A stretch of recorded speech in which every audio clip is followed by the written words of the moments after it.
আসসালামু আলাইকুম রহমতুল্লাহ। আশা করি সবাই ভালো আছেন। আমরা আজকে দেখব হচ্ছে কোনো একটা ইমেল সার্ভারের ইমেল অ্যাড্রেসকে আমি আমার অন্য কোনো ক্লায়েন্ট অর্থাৎ জিমেল ক্লায়েন্টের মধ্যে আমরা কি করে ইন্টিগ্রেট করতে পারি, এই বিষয়টা একটু দেখব। আমি পরিষ্কারভাবে একটা জিনিস আপনাদেরকে বুঝিয়ে বলি। ইমেল ক্লায়েন্ট মানে হচ্ছে যে সফটওয়্যারের মাধ্যমে বা যে ওয়েব অ্যাপ্লিকেশনের মাধ্যমে আপনি ইমেল পাঠান এবং ইমেল দেখেন, অর্থাৎ ইমেল পড়েন, ইনবক্সে ইমেল পড়েন এবং হচ্ছে আপনি কম্পোজ বা নতুন একটা মেইল কাউকে পাঠান। এটা হচ্ছে একটা সফটওয়্যার। আর যেই জায়গা থেকে মূলত আপনার ইমেলটা যায় সেটা হচ্ছে ইমেল সার্ভার। দুইটা আলাদা জিনিস। সো আমি যদি আমার জিমেলটা আপনাকে একটু দেখাই, এটা হচ্ছে আমার জিমেল। এটা মূলত হচ্ছে একটা ইমেল ক্লায়েন্ট, অর্থাৎ গুগলের মেইল ক্লায়েন্ট হচ্ছে জিমেল সার্ভিসটা, যার মাধ্যমে আমরা জিমেলের যে ইমেলটা আছে সেটাকে আমরা ইউজ করতে পারি। জিমেল এটা একটা নাম, এটা অন্য যে কোনো কিছু হতে পারত। যেমন মাইক্রোসফটের হচ্ছে হটমেইল আছে, আউটলুক আছে, হ্যাঁ, তারপর হচ্ছে ইয়াহু আছে, এরকম আরও অনেক শত শত কোম্পানির জিনিস আছে। সো জিমেইল এটা হচ্ছে একটা অ্যাপস, যে অ্যাপসের মাধ্যমে অটোমেটিক্যালি গুগল মেইল, যেটা গুগল মেইলে মেইল করা যায় বা মেইল পাওয়া যায়, এই ব্যাপারটা আমরা একটু মনে রাখবো। আর এটা হচ্ছে আমাদের নিজেদের একটা ইমেল সার্ভার। এটা আপনি যে কারো কাছ থেকে আপনি ইমেল সার্ভার নিতে পারেন, আপনি নিজে ইমেল সার্ভার বানিয়ে নিতে পারেন যদি আপনার সার্ভার থেকে থাকে। সো এটাকেও আমরা ব্যবহার করতে পারি ওপেন সোর্স বা অন্য যে কোনো মেইল ক্লায়েন্টের মাধ্যমে। যেমন আমি এখানে একটা মেইল ক্লায়েন্ট ইউজ করছি, যে ইমেল ক্লায়েন্টের মাধ্যমে আমি আমার ইমেল পাঠানো, ইমেল দেখা, সেগুলো আমি এখান থেকে করতে পারি। সো আমাদের আজকে উদ্দেশ্য হচ্ছে এই ইমেলটাকে, এই ইমেল সার্ভারটাকে আমাদের জিমেল ক্লায়েন্টের সাথে ইন্টিগ্রেট করা, যাতে করে এইখানে না এসে জিমেল ক্লায়েন্টে বসে, অর্থাৎ আপনার ফোনের জিমেল অ্যাপ অথবা পিসির জিমেল অ্যাপ অথবা ব্রাউজার থেকে আপনি আপনার যে জিমেল অ্যাপটা আছে সেখানে আপনি ঢুকে আপনি যেন আপনার মেইল সার্ভারের মাধ্যমে, মেইল সার্ভার অ্যাড্রেসের মাধ্যমে আপনি যেন মেইল পাঠাতে পারেন এবং যেন মেইল পড়তে পারেন, সেটাই আসলে আমাদের আজকে উদ্দেশ্য, যাতে করে আমাদের ইমেল সার্ভারে যাওয়া না লাগে। এই জিনিসটা কেন লাগে? এটা লাগে হচ্ছে একটা কোম্পানির অনেক ধরনের মেইল সার্ভার থাকতে পারে ডিফারেন্ট জায়গায়। কেউ জুহু মেইল ইউজ করে, আলাদা আলাদা অনেক ধরনের ব্যাপার আছে। আবার ধরেন আপনার ব্যক্তিগতভাবে আপনি হয়তো জিমেল এবং হটমেইল দুটো ইউজ করছেন বা ইয়াহু ইউজ করছেন। তো এখন এতগুলো মেইল ক্লায়েন্ট, আপনি প্রত্যেকটার জন্য আলাদা আলাদা করে মেইল ক্লায়েন্ট ওপেন করা, এটা একটা প্রবলেম। যার কারণে বড় বড় কোম্পানিগুলোতেই অপশন আছে যে একটা মেইল ক্লায়েন্টে বসেই আপনি সকল ধরনের মেইলগুলোকে আপনি ইন্টিগ্রেট করে নিতে পারবেন। এখানে বসে আপনি মেইল পাঠাতে পারবেন, এখানে বসে পড়তে পারবেন, আপনাকে অন্য কোথাও যাওয়া লাগবে না। তো সেই জিনিসটা করার জন্য আমরা যে কাজটা করব, আমাদের যেই ইমেল অ্যাড্রেস আছে, অর্থাৎ ইমেল সার্ভারের যে অ্যাড্রেস আছে, সেই সার্ভারে আমরা সেই অ্যাড্রেসে আমরা যাব। আমি এখানে গেলাম। এই জায়গায় আপনার একটা প্রবলেম পড়তে পারেন, যেমন আমি যদি একটু এভাবে দেখাই, এরকম একটা অপশন আপনারা পেতে পারেন আপনাদের ফোন থেকে অথবা হচ্ছে পিসি থেকে ফর দ্য ফার্স্ট টাইম। অর্থাৎ আপনি প্রথমবার যখন যাবেন তখন এটা যেহেতু একটা নন সিকিউরড মোডে আছে, অর্থাৎ এসএসএল করা নেই আমাদের, এটা AITS এর যে ইমেল সার্ভারটা আছে এখানে এসএসএল সার্টিফিকেট করা নেই, যার কারণে আপনার এটা হচ্ছে নন সিকিউরড মোড দেখা, অর্থাৎ secured connection with HTTPS does not support, এটা পাওয়া যায় নাই। So doesn't matter. এখানে একটা অপশন আপনারা পাবেন কন্টিনিউ টু সাইট, আর একটা হচ্ছে ব্যাক মানে হচ্ছে আমি এই সাইটে যাব না, চলে আসবো। আর একটা হচ্ছে কন্টিনিউ টু সাইট, অর্থাৎ আমি নিজ দায়িত্বে যেতে চাই। সো আমি কন্টিনিউ টু সাইটে যদি আমি ক্লিক করি তাহলে কিন্তু আমি আমার যেই অ্যাপ্লিকেশনটা আছে সেই অ্যাপ্লিকেশন আমি চলে আসতে পারবো। ঠিক আছে, এটা ফর দ্য ফার্স্ট টাইম, শুধু একবার আপনি এটা করে দিলে হবে, দ্বিতীয়বার আপনার এটা আর করা লাগবে না। আপনি যতক্ষণ পর্যন্ত হিস্ট্রি ক্লিয়ার না করছেন, হিস্ট্রি ক্লিয়ার করলে আবার এটা আপনি পাবেন। বাট একবার হিস্ট্রি ক্লিয়ার করার পরে যদি একবার আপনি ওকে করে দেন তাহলে ব্রাউজার এটা মনে রাখে, দ্বিতীয়বার ব্রাউজার আপনাকে বিরক্ত করবে না। সো এটা হচ্ছে সে আমাদের ইমেল ক্লায়েন্ট। আমরা সেই ইমেল ক্লায়েন্টে আমি আমার ইমেলে লগ ইন করবো। সো আমি আমার ইমেল অ্যাড্রেস এবং পাসওয়ার্ড দিলাম, আপনি আপনার ইমেল অ্যাড্রেস এবং পাসওয়ার্ড দিবেন যেটা আসলে আপনি আপনার জিমেলে ইন্টিগ্রেট করতে চান। সো আমি লগ ইন করলাম। আগে আমরা দেখব যে আমাদের আইডি পাসওয়ার্ড ঠিক আছে কিনা। যদি আইডি পাসওয়ার্ড ঠিক থাকে তাহলে আমরা লগ ইন করতে পারবো। সো আমি লগ ইন করে ফেললাম, আমার আইডি পাসওয়ার্ড সব কিছু ওকে আছে। এবার আমরা যাব আমাদের জিমেল ক্লায়েন্টে। জিমেল ক্লায়েন্টে যাওয়ার পর এখানে আমরা এই যে উপরের ডান পাশে একটা সেটিং অপশন পাবো, এই সেটিংয়ে বাটনে ক্লিক করব। এখান থেকে সি অল সেটিং আমরা ক্লিক করব। তারপরে এখানে উপরে অনেকগুলো আমরা ট্যাব দেখতে পাচ্ছি, জেনারেল, লেবেল, ইনবক্স, এবং 4 নাম্বার যে ট্যাবটা সেটা হচ্ছে অ্যাকাউন্ট অ্যান্ড ইম্পোর্ট, আমরা অ্যাকাউন্টস অ্যান্ড ইম্পোর্টে যাব। যাওয়ার পর এখানে বেশ কিছু অপশন আছে। একটা হচ্ছে সেন্ড ইমেল অ্যাজ, অর্থাৎ আপনি আপনার এই জিমেল ক্লায়েন্টে বসে অন্য কোনো মেইল অ্যাড্রেসের অ্যাগেনিস্টে অন্য কোথাও আপনি যদি ইমেল পাঠাতে চান তাহলে আপনি এই জায়গায় এসে সেটা অ্যাড করবেন। 2 নম্বর অপশন হচ্ছে check email from other accounts, অর্থাৎ অন্য কোনো ইমেইলের ইনবক্স যদি আপনি এখানে বসে চেক করতে চান তাহলে সেটা আপনি এই জায়গায় অ্যাড করবেন। আর একটা হচ্ছে grant access to your account, অর্থাৎ আপনার নিজের ইমেলটাকে অন্য কোনো কাউকে আপনি অ্যাক্সেস দিতে চান কি না তাহলে সেটা আপনি এখানে অ্যাড করবেন। অন্য কাউকে যদি আপনি অ্যাক্সেস দিয়ে থাকেন তাহলে সেটা একটা লেবেল আকারে ওই ইমেইলের মধ্যে, ওই ইমেল ক্লায়েন্টের মধ্যে লেবেল আকারে চলে আসবে। যেমন আমি যদি আমার এখানে এটা দেখাই তাহলে এই জায়গায় এটা দেখতে পাচ্ছেন যে ডেলিগেট, অর্থাৎ এটা ডেলিগেট হিসাবে অ্যাড হয়ে আছে আমার আরেকটা ইমেল অ্যাড্রেস। এবং আপনার ওই ইমেলে কোনো মেইল যদি আসে আপনি সেটা আপনার এখানে বসে সেটা ইউজ করতে পারবেন। সো আমাদের উদ্দেশ্য হচ্ছে সেন্ড মেল, অর্থাৎ মেইল যেন সেন্ড করা যায় এবং মেইল যেন পড়া যায়। তো আগে আমরা সেন্ডের কাজটা করি। সো সেন্ডের কাজ এখানে বাই ডিফল্ট আপনার একটা ইমেল অ্যাড্রেসই থাকবে। আপনার যেই ইমেল সার্ভারটা আপনার এই জিমেল ক্লায়েন্টের মধ্যে অ্যাড করা, বাই ডিফল্ট একটা অ্যাড করাই থাকে, অর্থাৎ আপনি যে কোনো জিমেল অ্যাকাউন্ট যদি খোলেন সেটা অটোমেটিক্যালি এখানে অ্যাড করা থাকে, ঠিক আছে, অটোমেটিক্যালি, এখানে আপনাকে আলাদা করে কিছু করা লাগে না। এখন আমরা আরেকটা অ্যাড করব, অ্যাড অ্যানাদার ইমেল অ্যাড্রেস, এটাতে যাব, গেলে এখানে একটা উইন্ডো আসবে। এই উইন্ডোতে এখানে আমি আমার ইমেল অ্যাড্রেসটা দিব, যে ইমেলটা আমি ইন্টিগ্রেট করতে চাই। সো info@, আমি আমার ইমেল অ্যাড্রেস দিচ্ছি, আপনি আপনার ইমেল অ্যাড্রেস দিবেন, aitsgenesis.com, আমি এটা দিলাম। দেওয়ার পরে নেক্সট স্টেপে যাব। যাওয়ার পরে এই জায়গাটা হচ্ছে মোস্ট ইম্পর্ট্যান্ট, এই জায়গাটা খুবই গুরুত্বপূর্ণ। এখানে দেখেন SMTP server. What is SMTP server? SMTP server হচ্ছে আপনার যেই মেইলে আপনি লগ ইন করতেন, আপনার যেই মেইল সার্ভারটা, অর্থাৎ আমার এইখানে হচ্ছে এটা হচ্ছে আমার সেই SMTP সার্ভার অ্যাড্রেস, অর্থাৎ যেই ইউআরএল এর মাধ্যমে আমি আমার ইমেলে লগ ইন করতাম, আমার ইমেল সার্ভারে লগ ইন করতাম সেই ইউআরএল। তো এইখানে আপনি যখন আবার আসবেন দেখবেন যে উইন্ডোটা হারিয়ে গেছে। আসলে উইন্ডোটা হারায়নি, আপনি ক্লিক করলে এটা চলে আসবে।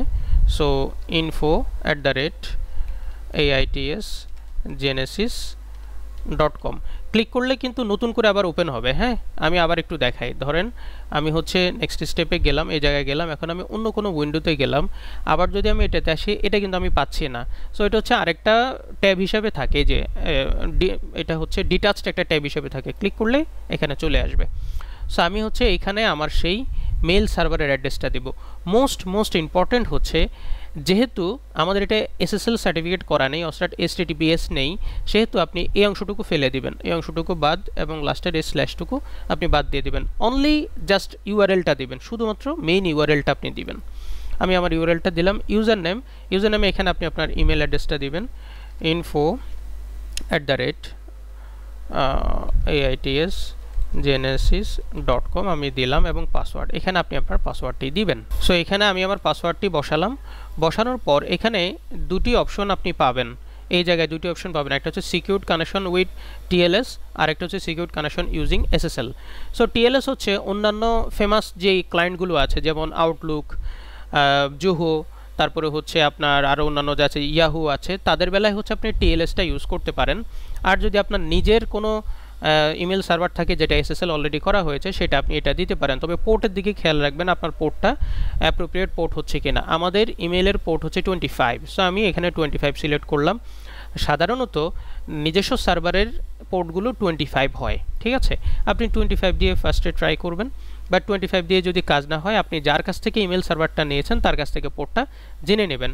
তো যেহেতু আমাদের এটা হচ্ছে SSL করা নেই, আমরা এখানে 3 নাম্বারটা সিলেক্ট করব, আনসিকিউরড কানেকশন, এটা আমরা সিলেক্ট করব। পোর্ট হচ্ছে 25 এবং এটা হচ্ছে আনসিকিউরড কানেকশন আমরা সিলেক্ট করব। করার পরে অ্যাড অ্যাকাউন্ট আমরা ক্লিক করব। সো অ্যাড অ্যাকাউন্টে ক্লিক করার পর আমার এটা অ্যাড হয়ে গেল, এবং জিমেইল আমাকে একটা ইনফরমেশন দিচ্ছে, একটা মেসেজ দিচ্ছে যে congratulation, we successfully located your other server and verified your credential, just one more step. অর্থাৎ সে নিজ থেকে আপনি যেই ইউজার নেম পাসওয়ার্ড, অর্থাৎ ইমেল অ্যাড্রেস এবং পাসওয়ার্ড যেটা দিয়েছেন এবং যে সার্ভার অ্যাড্রেস দিয়েছেন, সে কিন্তু নিজ থেকে সব কিছু করে সেটা কানেক্ট করে ফেলেছে। এখন শুধুমাত্র আপনার একটা কনফার্মেশন চাচ্ছে যে এই কাজটা আপনি নিজে করছেন কিনা, জাস্ট একটা কনফার্মেশন। সে আপনার ওই ইমেলে অলরেডি একটা মেল পাঠিয়ে দিয়েছে এবং আপনাকে বলছে এটা উইন্ডোটা ক্লোজ করে দেওয়ার জন্য। সো আমি উইন্ডো ক্লোজ করে দিলাম, এটা আমার এখানে কিন্তু অ্যাড হয়ে গেল, বাট এটা আনভেরিফাইড অবস্থায় আছে। যতক্ষণ ভেরিফাই না হচ্ছে আমি এখান থেকে কোনো মেইল পাঠাতে পারবো না। সো আমি যদি কম্পোজে যাই, এইখানে আমি কিন্তু এই ড্রপডাউনে আমার এখানে আমি আমার ওই মেলটা পাচ্ছি না, বিকজ এটা এখনও ভেরিফাই হয়নি। সো আমি আমার ইমেল সার্ভারের ক্লায়েন্টের কাছে যাব, ইনবক্সে আমি দেখতে পাচ্ছি অলরেডি চলেই আসছে, একটা মেইল চলে আসছে। আমি এটাতে গেলাম, যাওয়ার পরে এখানে আমি লিঙ্কটা পেয়ে যাব। সো আজকে হচ্ছে অগাস্টের 9 তারিখ বিকাল 5টা। সো আমি আমার যেই লিঙ্কটা আমাকে দিয়েছে জিমেল, আমি সেই লিঙ্কে ক্লিক করব। ক্লিক করার পর এখানে আমার কাছ থেকে কনফার্মেশন চাচ্ছে যে আপনি কনফার্ম করতে চাই কি না। সো আমি বললাম যে ইয়েস, আমি কনফার্ম করতে চাই। সো আমি কনফার্ম করলাম। খেয়াল করেন জিমেইলের মেইল সার্ভার হচ্ছে mail.google.com, আর আমাদেরটা হচ্ছে mail. আমার নিজের কোনো একটা address.com। ঠিক আছে, এগুলো কিন্তু সব আলাদা মেইল সার্ভার। সো আমি কমপ্লিট করে ফেললাম। এখন আমি যদি আমার জিমেইলে কি একটু রিলোড দিই, রিলোড দিলে আমি অ্যাকাউন্ট অ্যান্ড ইম্পোর্টে দেখতে পাচ্ছি যে হ্যাঁ আমার এটা অ্যাড হয়ে গেল। এবং দেখেন এখানে মেক ডিফল্ট একটা অপশন যাচ্ছে যে আমি আমার এই জিমেল ক্লায়েন্ট থেকে কোনো মেইল পাঠালে অটোমেটিক্যালি এই ইনফো অ্যাট আমার যে ইমেল অ্যাড্রেসটা এটা থেকেই যাবে কিনা। আপনি যদি সেটা করতে চান এখানে মেক ডিফল্ট করে দিলে আপনার যে কোনো মেইল আপনি পাঠালে এখান থেকে যাবে। আচ্ছা, এবং আমি যদি এখন ইম্পোর্টে আসি, সরি কম্পোজে যদি আসি, আমি এই ড্রপডাউনে কিন্তু আমার এই নতুন মেইলটা আমি পেয়ে যাচ্ছি। তো আমি বললাম যে না, আমি আমার নতুন মেইলটা আমি এখন একটা মেইল পাঠাবো, বাট আমার এই অ্যাড্রেস থেকে info@aitsgenesis.com এই সার্ভার থেকে, এই অ্যাড্রেস থেকে আমি মেইলটা পাঠাবো। তো আমি এটা সিলেক্ট করব।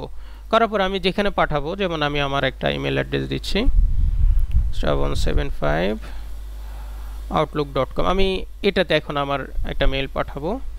এটা হচ্ছে test checking mail, this is a test mail from Gmail client using different mail server to the Outlook.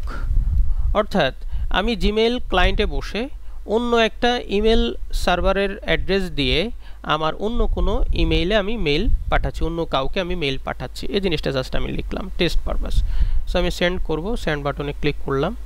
যদি আমার মেইলটা যেয়ে থাকে সাকসেসফুলি, তাহলে আমি আমার যেখানে পাঠিয়েছি সেটার ইনবক্স আমি চেক করলে আমি পেয়ে যাব। সো আমি পাঠিয়েছি হচ্ছে আমার এই ইমেইলে। সো আমি যদি আমার ইনবক্সটা চেক করি তাহলে দেখতে পাচ্ছি যে আউটলুকে এটাকে জাঙ্কে নিয়ে এসেছে। হ্যাঁ, আপনি যদি জিমেলে পাঠাতেন তাহলে ইনবক্সে সেটা অটোমেটিক্যালি চলে যেত। আউটলুক সাধারণত এগুলোকে একটু বেশি ফিল্টার করে ফেলে। সো আউটলুকে যেহেতু আমি পাঠালাম যে আমি মেলটা পেয়েছি, বাট সেটা জাঙ্কে আসছে।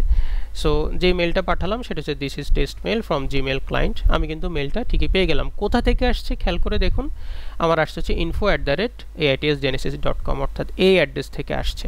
আপনি চাইলে এটাকে এটা যদি জাঙ্ক না হয়, এই অ্যাড্রেসটাকে আপনি ওপেন করে দিলে আপনার এটা আর কখনো জাঙ্কে আসবে না। অর্থাৎ এই অ্যাড্রেস থেকে যে কোনো মেল আসলে সেটা ইনবক্সে চলে আসবে। এটা হচ্ছে হোয়াইট লিস্টে অ্যাড করে রাখা যায়। আচ্ছা, সো আমি হচ্ছে এটাকে অফ করে দিই। আচ্ছা, এবং আমি যদি যেই জিমেল ক্লায়েন্ট থেকে আমি পাঠালাম তার সেন্ড আইটেমে যদি যাই, আমি কিন্তু এই যে আমি মেলটা দেখতে পাচ্ছি যেটা আমি সেন্ড করেছি এখান থেকে। তো আমি জিমেল ক্লায়েন্ট থেকে সেন্ড করলাম, বাট কোন অ্যাড্রেস থেকে? info@aitsgenesis.com, এটা থেকে কার কাছে? এই যে এই লোকের কাছে আমি পাঠিয়েছি। তো টোটালি ডিফারেন্ট জিনিস, তিনটাই আলাদা জিনিস আমি পাঠালাম। এখন প্রশ্ন হচ্ছে, আমি যদি কোনো মেল ক্লায়েন্ট থেকে যদি আমি কোনো মেল পাঠাই, তাহলে যেই অ্যাড্রেস থেকে পাঠিয়েছি ওই অ্যাড্রেসের ক্লায়েন্টে কি আমি সেটা পাবো সেন্ড আইটেমে? উত্তর হচ্ছে না, আমি এটা এখানে পাবো না। দেখেন এটা কিন্তু নাই। অর্থাৎ যে ক্লায়েন্ট থেকে আপনি মেল পাঠাবেন তার কাছেই সেন্ডের রেকর্ডটা থাকে। সেন্ডের রেকর্ড কিন্তু আপনার ওই মেইলের মূল যে ক্লায়েন্ট সেই ক্লায়েন্টের কাছে থাকে না। এখন প্রশ্ন হচ্ছে, তাহলে আমরা মেইল পাঠাতে পারলাম, মেইল যাকে পাঠিয়ে যে সে মেইল পেলো, সবই ঠিক আছে। তাহলে আমি একটা মেইল, আমাকে যদি কেউ মেইল করে তাহলে সেটা আমি পড়বো কোথা থেকে? সো সেটার জন্য আমাদেরকে যে কাজটা করতে হবে, যেটা আমরা চাচ্ছিলাম যে আমরা জিমেইলে বসেই পড়বো, রাইট? সো সেটার জন্য আমরা যাব হচ্ছে ওই ইমেইলের সেটিংয়ে আমরা যাব। সেটিংয়ে গিয়ে এইখানে আমরা ফরওয়ার্ড অপশন পাবো। আপনি যে ক্লায়েন্ট ব্যবহার করেন, এটা একটা মেইল ক্লায়েন্ট, এরকম আরও ডিফারেন্ট অনেক মেইল ক্লায়েন্ট আছে। এক এক মেইল ক্লায়েন্ট দেখতে এক এক রকম, এক একটা অ্যাপস এক এক রকম মূলত, বাট মোর অর লেস সবগুলোতে সেম ফিচারগুলোই আপনি পাবেন। এক একজনের ফিচার এক এক জায়গায়, সেটা আপনাকে খুঁজে নিতে হবে। আমি এই যে স্মার্টার মেইল আমি এটা ইউজ করছি, আপনি যদি অন্য কোনোটা ইউজ করে থাকেন আপনি সেটার ফরওয়ার্ডিং অপশনটা খুঁজে নেবেন।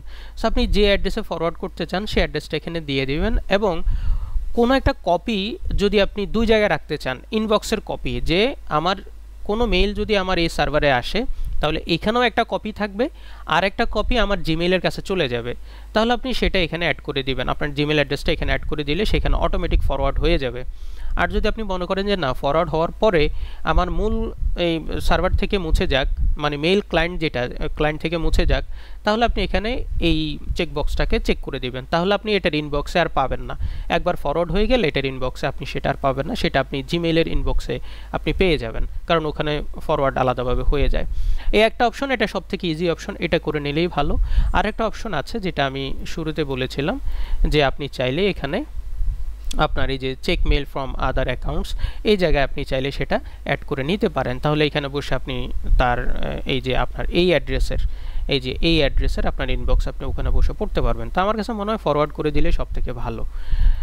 সো এই ছিল আমাদের কি করে একটা মেইল সার্ভারকে জিমেইলের ক্লায়েন্টের মধ্যে অ্যাড করা যায়। আপনি চাইলে আপনার ইয়াহু, আপনার হটমেল, আদার্স অন্যান্য যা আছে সেগুলো আপনি আপনার জিমেইল অ্যাপের মধ্যে অ্যাড করে নিতে পারেন, এবং এটা সিঙ্ক্রোনাইজড, অর্থাৎ এখন এটা যেরকম আমার অ্যাড হয়ে গেল এখানে, এখন আমি যদি আমার ফোন থেকে জিমেইল অ্যাপে ঢুকি এটা কিন্তু পেয়ে যাবে, অটোমেটিক্যালি পেয়ে যাবে, এগুলো সিঙ্ক্রোনাইজড। সো মেইল ক্লায়েন্টের জন্য সবথেকে বেস্ট হচ্ছে Gmail, no doubt about it. আপনি আউটলুকের মধ্যেও অ্যাড করতে পারেন, বাট আউটলুকের কিছু একটু জটিলতা আছে। আউটলুক সবাই মানে খুবই ইউজার ফ্রেন্ডলি না, একটু জটিল, বাট আপনি যদি সেটাতে বেশি অভ্যস্ত হন আপনি সেটাতে ইউজ করতে পারেন। জোহোতেও থাকতে পারে, দেখতে পারবেন। জোহো যেহেতু নিজে একটা মেইল ক্লায়েন্ট, আপনি যদি জোহো ইউজ করে থাকেন সেখানে আপনি দেখবেন যে এরকম অ্যাড করার সুযোগ আছে, আলাদা মেইল সার্ভার অ্যাড করার সুযোগ আছে। এই তো এই ছিল হচ্ছে কি করে আপনি একটা মেইল সার্ভারকে আপনার জিমেইলের মধ্যে অ্যাড করবেন, সেটা আমরা দেখালাম। আশা করি আপনার এটা কাজে লাগবে। সো ভালো থাকবেন। আসসালামু আলাইকুম ওয়া রাহমাতুল্লাহ।